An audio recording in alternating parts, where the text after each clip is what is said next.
उनको लोग टीआरई 4 में एप्लीकेबल होंगे, बेसिक चीजें भी बताऊंगा, और जो ट्विस्टेड है जैसे एस्टेट के बारे में या 5 मौका के बारे में या बहुत सारी अपियरिंग जैसी बहुत सारी चीजें, उन सब पर मैं बात करूंगा। पहले मैं बेसिक आपको बता देता हूं ताकि जो बच्चे को कुछ भी नहीं पता है उनको भी पता चल जाएगा। पीडीएफ आपको पड़ी हुई है वेबसाइट पर जिसमें कि आपको पूरा डिटेल में दिया हुआ है। मैं आपको एकदम शॉर्ट में बता देता हूं, है ना, ये पुरानी वाली पीडीएफ है, मैं शॉर्ट में बता देता हूं ताकि आपको पता चल जाए, आप उसी हिसाब से अपने माइंड में कब कर लें, ध्यान से रखिए। अच्छा, एक और चीज, जो भी पीडीएफ आती है आपको एग्जाम से रिलेटेड या नोट से रिलेटेड या कोई बुक की पीडीएफ इत्यादि, सारा मैं आपको अब एक फ्रेश ग्रुप बना दिया हूं कि चलिए क्विकली अब हम लोग अपने जो है बात पर चलते हैं। मैंने पहले से लिख के रखा है ताकि टाइम शॉर्ट बचे। 1 to 5 के लिए अगर आप अप्लाई करना चाहेंगे तो 12th में आपको 50% चाहिए प्लस डीएलएड चाहिए, तक उसका रिजल्ट आ जाना चाहिए, एकदम जड़ की बात समझिए। 6 to 8 की बात करते हैं तो ग्रेजुएशन या पोस्ट ग्रेजुएशन में आपको 50% चाहिए, है ना। डीएलएड है तो आप अप्लाई कर सकते हैं, और बीएड है तो भी आप अप्लाई कर सकते हैं इसके अंदर, और सीटेट पेपर 2 चाहिए इसमें भी। ये सब कुछ आपका फॉर्म भरने के लास्ट डेट तक आपका क्लियर होना चाहिए।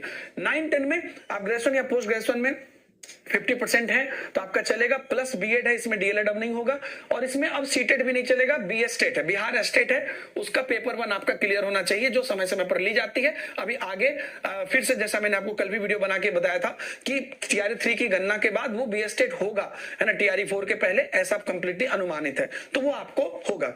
और यहाँ पर एक और चीज क्या है, यहाँ पर तो मान लीजिए मैथ एंड साइंस या एसएसटी या 6 to 8 में या हिंदी इंग्लिश इत्यादि कर सकते हैं। यहाँ पर सब्जेक्ट कॉम्बिनेशन का थोड़ा सा लोचा रहता है, और इसमें आप मैथ से और साइंस से कौन कौन अप्लाई कर सकते हैं थोड़ा सा देख लीजिएगा। अगर आपका फिजिक्स केमिस्ट्री ऑनर्स है लेकिन साथ में फिजिक्स मैथ है तो आप मैथ से अप्लाई करोगे, है ना। तो ये सब थोड़ा सा कॉम्बिनेशन आपको देख लेना है, उस हिसाब से आपको अप्लाई करना है। तो ग्रेजुएशन और पीजी में आपका होना चाहिए, तो जो सब्जेक्ट है किस सब्जेक्ट से आप अप्लाई करेंगे वो देख लीजिएगा बस में, ठीक है। और बिहार स्टेट पेपर 1 क्लियर होना चाहिए। और अगर आप 11-12 के लिए अप्लाई कर रहे हैं तो आपका पीजी हो 50% में प्लस बीएड प्लस जो है आपका बिहार स्टेट जो है पेपर 2 आपका यहां पर जो है क्लियर होना चाहिए।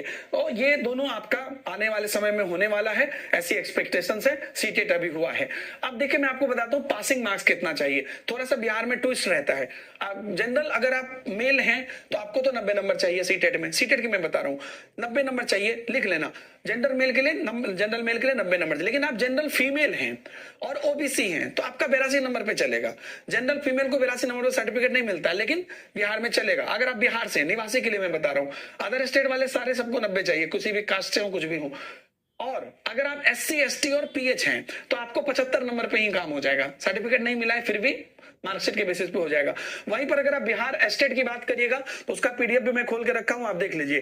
बिहार स्टेट में जनरल को 50% चाहिए, पिछड़ा वर्ग 45.5%, अत्यंत पिछड़ा वर्ग 42.5%, अनुसूचित जाति जनजाति 40%, दिव्यांग और महिला भी 40%। ये सब लेकिन आप बिहार से हैं तभी, अगर आप आउटसाइड है तो आपको 50% चाहिए, ठीक है। तो 50% मतलब 75 नंबर होता है, तो सीटेट से भी कम हुआ।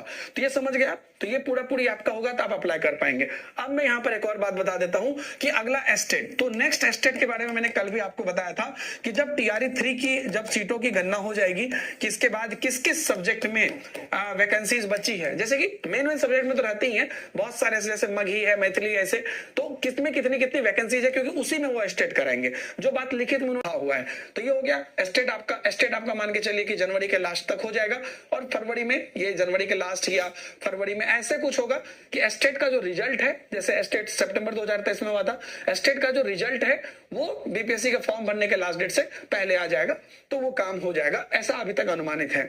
और 5 मौका 3 मौका पर बात करें तो ऑलरेडी इस पर नोटिस आ गया था कि अब 3 की जगह 5 बार परीक्षा देने का मौका मिलेगा। तो ऐसे अभ्यर्थी जिनका 3 अटेम्प्ट खत्म हो गया है, बिल्कुल चिंता की बात नहीं है, 2 अटेम्प्ट आपको बचा हुआ है, टीआरई 4 और टीआरई 5 में आप अप्लाई कर सकते हैं। तो ये नियमावली में भी आ गया था, तो ये भी मैं आपको याद दिला देता हूं।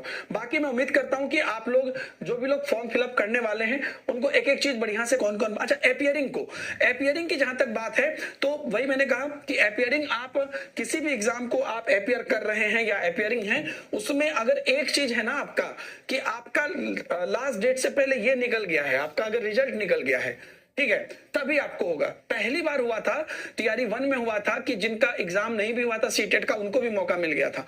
लेकिन यहां पर अब क्या है कि आपका लास्ट डेट से पहले रिजल्ट आ जाना, जैसे टीआरई 3 में भी हुआ था कि लास्ट डेट से पहले रिजल्ट आ गया था, फॉर्म भरने के बीच में रिजल्ट आ गया था। ऐसा कभी भी अगर नौबत है तो आप अप्लाई कर सकते हैं, लेकिन लास्ट डेट तक आपके पास सारा सर्टिफिकेट चाहिए।